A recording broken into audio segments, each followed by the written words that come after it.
Hi, I'm JJ. Welcome or welcome back. I'm doing my wrap up for Pride Month. I read a bunch of physical books that were on my TBR. There's a couple that I'm still finishing up, but this was my reading list for this month.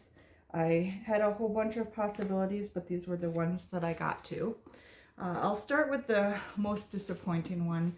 It's not that I didn't like it, I just felt like a lot of it was disappointing in the aspect that it was predictable. I I enjoyed what it was trying to do. I just didn't like the overall execution of it. And it's All the Yellow Suns by Malavika Cannon. Malavika Cannon. And so this is about a Indian immigrant. She lives with her mom only, and her dad still lives in India, and he is an artist, and she's kind of an artist, but she doesn't have a really real relationship with him. She hasn't talked to him. He essentially chose his art over her and her mom. And her mom basically dates all the time, has a different boyfriend all the time. So she's kind of lonely. She does have a good friend group. But when she starts her sophomore year, she is an art class with two seniors, one of which she develops a crush on, another girl. And those two are part of this group of activist students who are trying to make change because they're living in Florida. It's very white, it's very rich, and they have policing of the brown students and the black students, and it's just so much wrong with the area, their school in general, that they're fighting against. And she was the kind of person who, straight A's, always just wants to not keep her head down, basically the model immigrant, you know, doesn't rock the boat, doesn't make a fuss. And she can't stand seeing the injustice around her, so she starts speaking up. And her friends, it kind of causes friction within the group because her best friend is, who's also Indian like her, is dating one of the white bullies, one of them who's doing the worst within the group. And it causes this rift because she starts speaking up against him, and it, rumors start about whether or not she is into girls, and if she's getting, basically controlled by this white girl who's uses her privilege as a shield to be able to get away with a lot more things than the other people in that group who are trying to do good could do. And she starts to get more and more reckless in doing it, and is threatening to not only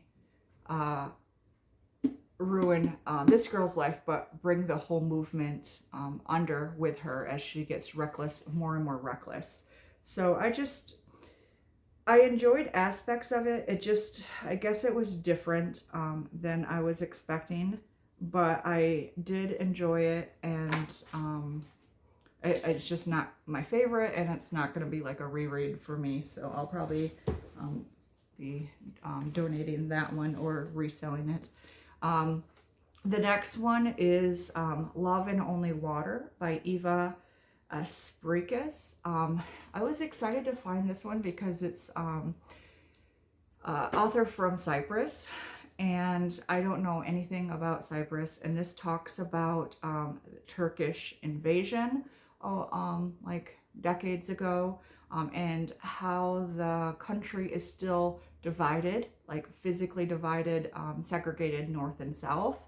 And it just reminded me of how many books I've read lately where that is the case. You know, you always know about apartheid states that make the news a lot, but Cyprus is not one of them that I realized was going through that same thing. And so she grew up in, the character grew up in England, and she's traveling back to her family because she's kind of a miss. She graduated high school but hasn't gone to college, doesn't really want to. So she starts staying with her aging family. I think it was her grandma or her great aunt, or one of them is very old and very sick, and they have like people coming in and helping, but then she lives there. And what's interesting about this is it explores the differences between the north side that is basically run by or still occupied by Turkey. They're Muslim and stuff on that side. Her side is more Christian. There was even a section in here where her aunt has joined Jehovah's Witness group, which I did not know there was a whole, you know, Jehovah's Witness community within Cyprus. I didn't know that. And the main character is also bisexual, so she keeps thinking about her ex. The only person she ever really dated is her ex-girlfriend that she had in England, where they bonded over being both from Cyprus, you know, from the east while living in the west. But then she runs into her again when she accidentally crosses into the north for the first time. And their differences are very stark now because now she's visiting her family, and she's wearing a hijab, and she's talking about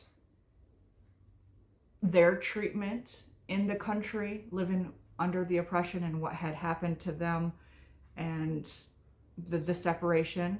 And she has to deal with her, the main character has to deal with her family still never getting over having lost their houses, having lost a lot of stuff. One of their family members was died during this occupation and this apartheid state that they created. And there's a lot of dichotomy as they start to interact, because you get to see that they're actually more alike than different. They were both displaced, and I really enjoyed some aspects of it. I really wish that it actually talked specifically. It used general terms like North and South, their religion, our religion, their language, our language, like the occupied people. Like they never actually mentioned Turkey. They never actually mentioned much religion at all until they started talking about her differences and how she didn't get baptized and stuff the way that everybody else in the South did. So she didn't have the cross that a lot of the Orthodox Christians had there. So she felt othered even when she got there, especially since she has a white mother from America. So she has lighter eyes. And so when she moved back to her country, she was othered when she was there as well. They didn't think she was actually from Cyprus, even though that's where her whole family was from and her identity. And she felt like she just didn't know fully where to belong. And so it was interesting to see her growth and her understanding in that. But I just wish that it would have went into the specifics. And I understand that the author was probably trying to make it more universal by not calling out any countries, because it literally could be anywhere, by not calling out any specific, religions or languages and stuff. It just makes it so much more attainable if you're not familiar with it. But since I wanted to learn about Cyprus, being this being my first exploration, I just was disappointed that it didn't specify a bit more for me. But I just wanted to read the last page, and where they got the title was, I want to go where there are no borders, no piled bricks, barbed wired fences, or blood grudges going back decades. I want myself, my island, and all the people upon it to be surrounded, as they should be, by love and only water. No more guarded crossing points, no more no-go zones. Here, in this city of halves, I have become whole, and now I have a purpose. I will help others to be everywhere. So I really enjoyed that, and I'm sorry if I spoiled it by reading the ending to you, but I just love how that sums up the whole journey of just, she's a divided person in a divided land, and all parts of her are just not enough to each person she interacts with. She's always othered, and for her to no longer see that as something to hide from, but to see that she has to accept all parts of her before she can expect the world to, is just made it worth the read. Another one that I really enjoyed was Passage to Tokyo, and this is by Poppy Kokori, and this is historical fiction. So Yui is sent back somehow from 1995 to 1923, and right before there is the huge, so the Great Kantano earthquake that kills tens of thousands and levels the city of Tokyo. And she knows it's coming, she just doesn't know when, and she's trying to warn the family who takes her in there, as she's looking for her brother, who went there, who disappeared with her. And what's fascinating to me is I had recently been intrigued by this era because when I went to my Japanese group, we learned about how Korean immigrants in Japan were very subclass citizens. They were treated horribly, once again living in oppression and stuff. And this really deals with that, because the family that she is found by, she ends up falling for the daughter, which during this time period in Japan specifically is very taboo for them. But that's not even the drawing part of the story. And so the mother is Korean, and you get to see how horribly she's treated, how she's scared to talk her own language, even talk at all, because her accent is still noticeable. When her and the husband got married, he was disowned by his parents for marrying a Korean. So it actually takes you right up through the earthquake, which is fascinating, because you get this slow setup with this possible like romance and love out of time and stuff, but then it switches on you and it becomes this like survival story, this historical huge movement in history, because not only do they have to try to survive this earthquake that happened, and it's horrendous how many people die, and then especially when you think about how everything was made, a lot of things were created by wood there. So once the earthquake happened, fires killed hundreds of thousands more. So there was a lot of people who died here. That, you know, you try to survive all this, you survive the earthquake, but then you have to, you know, escape the fire, and it's destroying the whole city. You finally escape the fire, and if you're Chinese or Korean in this time period, you survived all these catastrophes, but now you're getting hunted down and murdered because of who you are. and they have to deal with that, and she witnesses that, and they try to save the mom from being one of the victims, because they just keep going around. They actually blame the Koreans for the earthquake. There's all this false news going around, and hatred about how they caused it, and how they're bombing the city and making it worse, and they're poisoning the water supply, and you can't trust any of them. So they flee, and they try to go to the girl's dad's family, and she gets to meet her grandparents for the first time, except the fact that they don't want him, because the son is still married to the Korean, and just so much richness in here. It was a well told. It was very interesting, and it was something that you don't get to hear a lot about in history, not just with how many people were lost in the fire and the earthquake, but then how many were killed after, just because of hatred. But what was interesting, and I just wanted to read this, is just the fact that the author wanted to include this, because so 100,000 people died just from the earthquake, and that's not included the fires and everything after.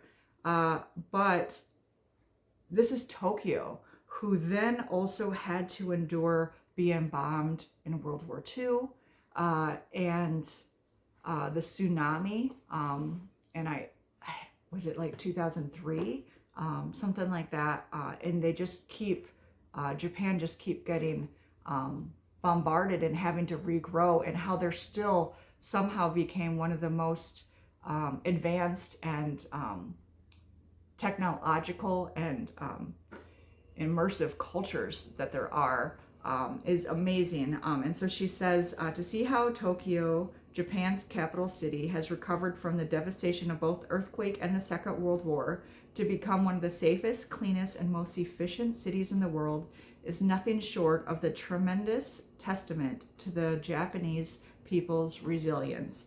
And I think that this story absolutely details that. Another one, I'm kind of separating it. So another one that I enjoyed, this was This Must Be the Place. This was the first one that I read this month. This is by Kelly Quinlan. And I already had said before, when I talked about this being a possibility, that she's a go-to author for me. She's one that I automatically read. And this was also interesting. And what is cool about all of these stories is that the reason I read it for Pride Month was also the least interesting thing about the whole story. It wasn't the romance or the relationships or the identities or any of that weren't even the primary focus. And so this one is this girl goes down to see her father and basically bury her great uncle. And they're in, now I can't remember where. I don't remember. Down south. And she inherits a gay bar by her uncle. What was interesting is that nobody knew he was gay, or if he was gay, because he was the city's hero for football, and they kept making him, the legacy of this, the man's man, the best that they had to offer there and everything. And so nobody wanted to come to grips terms with the fact that he could be both. And she's fascinated with trying to learn more about him, but having to do it when he's already dead and by people who are not her family, because she had recently come out and her own grandparents and stuff kind of just ignore it, just like they ignored the great uncle's identity as well. So she starts to find this home in this community within this place that is being threatened to be sold or taken down, because the university football team wants to bulldoze it for extra acreage so that they can build like a state-of-the-art training center and all this stuff. And so she has to rally to try to save it, and learns about herself in the process, learns about her great uncle in the process, learns about being part of a community, but also the resilience of the LGBT community there. She had to escape north to try to accept herself, and they're living out and proud down there where it's not always safe to do so, and she learns a lot from them in that aspect. And I really enjoyed the truth that when somebody dies, both, whoever you are, if you're trying to idolize them, or if you try to only remember one thing about them and not the complexity of them being human, not trying to erase some parts that you just liked, you try to almost make them into a martyr, or only remember the good times. And it's really interesting to see her experience him in all his complexity. She wasn't always familiar with him, but then she grew to care. So her grief is kind of interesting because she doesn't so much miss the guy because she never knew him. She misses the guy that she's learning that he was, and grieving the fact that she never will get to see him, and that he'll never know all parts of her, which felt very relatable. And so it all kind of culminates with her reconnecting with her friends down there, and they have a new friend in the group, and she's feels left out or replaced by them, but she also has her hackles up because this is the daughter of the football coach who's trying to take away her bar. And so she has this really interesting like animosity towards this woman, this girl that she's never met. And as they start to interact and stuff, and she realizes that the girl is just as deep and complex as her uncle was, and they start to explore what that could look like for them down south, or if there's anything between them at all, as they're trying to save this place. So the next one was my favorite of the group, and this is Warning About Swans, R.M. Romero. This is like a retelling of the Swan King, or the Swan Lake, sorry, but about the Swan King, who was King Ludwig II.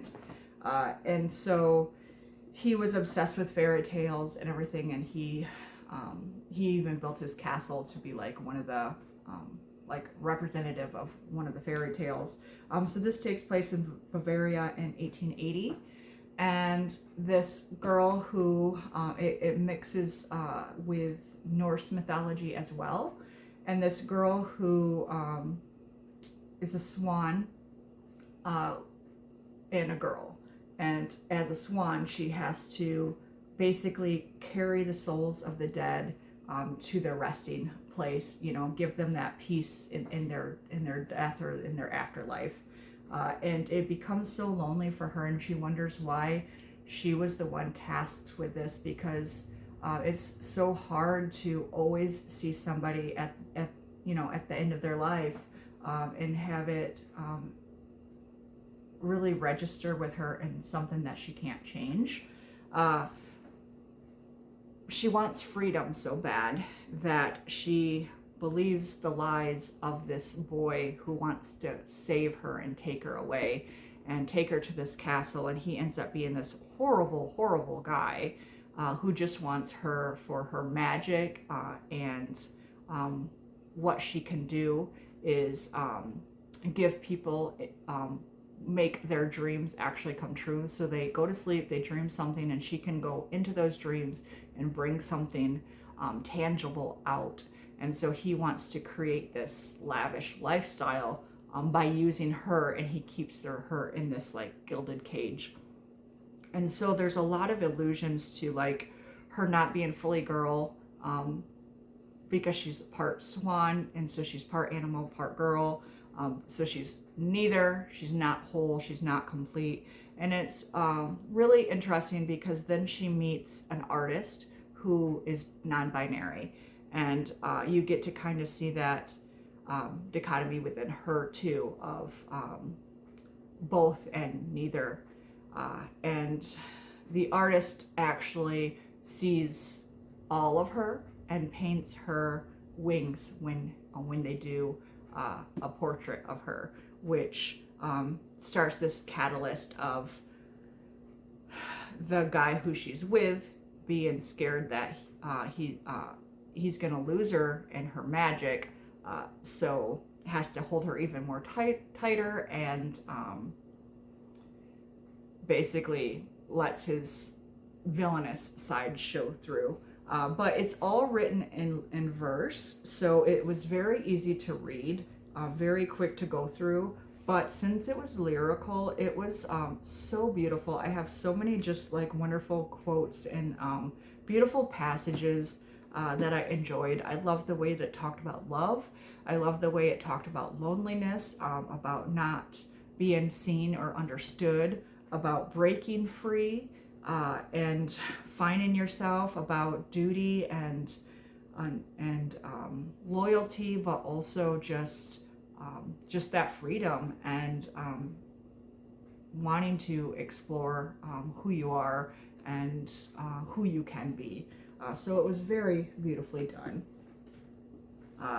Maybe I'll do a separate video and just read my favorite passages, because I could do a very long video of just doing that.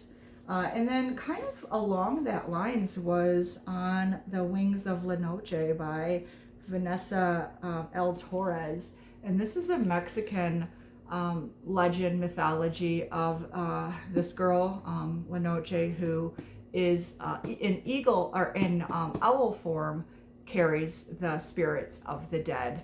And reading these together was very interesting, because whereas in this one, Hilda hates her power and has that loneliness to it, when you first meet La Noche, she doesn't like her everyday life as much as her nightlife, because in that dream form, in that mythological form, is the only time that she can interact and be with her girlfriend who died months ago. And so they have all these stolen moments that they have to have together, only when she can be in this spiritual realm, because she's terrified to bring her into the afterlife. She doesn't want to have her move on because she's not ready to let her go. And so when you meet these two, it's completely different context. But then she slowly starts to break away and assert herself more in her real life, in the everyday world, as she meets a new student and they interact and connect. And it's just, I mean, kind of reading it was, it just felt like you're reading it in reverse, and how different the two thoughts were, but how in kind of thinking about every culture has that, like, whether it's your guardian angel, whether, it's the Grim Reaper, like there's always something, you have the Valkyries, something that, carries the dead to whatever the afterlife is. And I just like seeing all the different ways to do that. And then these two I'm still working through. I kind of paused on the Swimming in the Dark because it's good, but it's just kind of slow going, by Thomas Jaworski. And this is Poland during Soviet times in the 1980s. So it's a the main character, Ludwig, is kind of telling the story as if he's writing a letter or talking to the one that got away, essentially, because they went completely different. And I'm not quite sure because I haven't got too far in it, but I'm pretty sure that it was the guy he loves, or loved at the time, like his first love, joined the party, the Soviet party, and he was part of the revolution, and everything about them ended up being different, and so I am interested to see how this is going. There's a lot of references to Giovanni's Room and stuff in there, as he's an avid reader, and that was one of the books he read. So I just want to see where this one goes. But I kind of switched to this one and have been enjoying this one. This is The City Beautiful by Aidan Palaidoris. And this is about historical fiction, kind of almost a retelling or a alternative fiction to the Chicago World Fair in 1893, which had the serial killer, the Devil in the White City. I think it was H.H. Holmes or H.H. Holmes, who killed a bunch of women. This features a serial killer who's killing poor Jewish boys, and one of them gets possessed with this spirit, and is it's slowly taking over. It's going to start taking over the boy who's looking for the killer and for his friend, and so he has to not only try to solve the killer but try to stop the spirit from possessing himself. So you get a lot of interesting stuff about Jewish history at that time, and I actually read the author's note first, and I kind of do this when I'm reading books from other cultures, but there was a lot of fascinating stuff in here about all the different ways that beyond the Holocaust, in the main ways that we know that anti-Semitism happens, and all the Jews that were killed in like the Tree of Life synagogue shooting and stuff. But this also mentions like in Romania in the 1890s, where you had this separation between the Jews in society. They didn't even get to be naturalized as like Romanians or Ukrainians or Lithuanians. They had to be Jews first, and then therefore oppressed and kept from jobs and kept from different parts of the city and stuff. And then it talked about how by the 1890s, German Jewish immigrant community was assimilated into American society, and that's who is being represented within this book.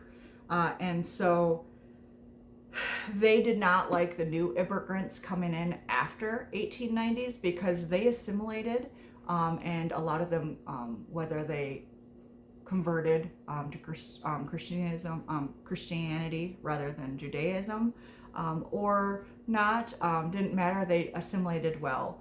The new ones coming in spoke mostly Yiddish, so they didn't even speak the language in English amongst the other ones, or tried to learn it as well in their mind when they were trying to separate themselves from the new Jews coming in. And then it talked about how so the Johnson-Reed Act of 1924 restricted Jewish immigration, and that's what contributed to Jewish refugees fleeing from the Holocaust having to be sent back to their deaths because of all the restrictions the United States put on Jewish immigrants post 1924. So it was really interesting to learn a lot of this, and what was fascinating for me is I always knew that my family came from Germany, and I also knew the time period. It was like the 1860s, 1870s and stuff. And I didn't really know much about that. And then when I'm starting to read this, there's characters in the book who are Jewish immigrants from Germany, who were trying to assimilate and stuff, and they have the same last name as me. And I kind of wonder if that's something that my family is aware of or needs to look into. I don't know much about it, but if it's part of the part where they were assimilating and trying to shed that the Jewishness from them so that they could be better accepted into society, I wonder if that's something that happened. It just made me fascinated, and then I kind of paused my reading to go down this family tree memory lane type of thing. So I'll keep you updated on that as I learn more, but this book has been fascinating so far, and I didn't even get very far, but I did start with the author's note, which was fascinating for me. Anyway, that's a lot of rambling, but those are the books that I read. I'm sorry to get too deep in the weeds there, but I did have a great reading month, and I hope that some of them stood out to you or sounded interesting, and I will keep you updated with the ones that I haven't finished yet, so I can finish those with and give them a proper review at the end. But as always, thank you for watching, thank you for being here, and happy reading, and happy Pride.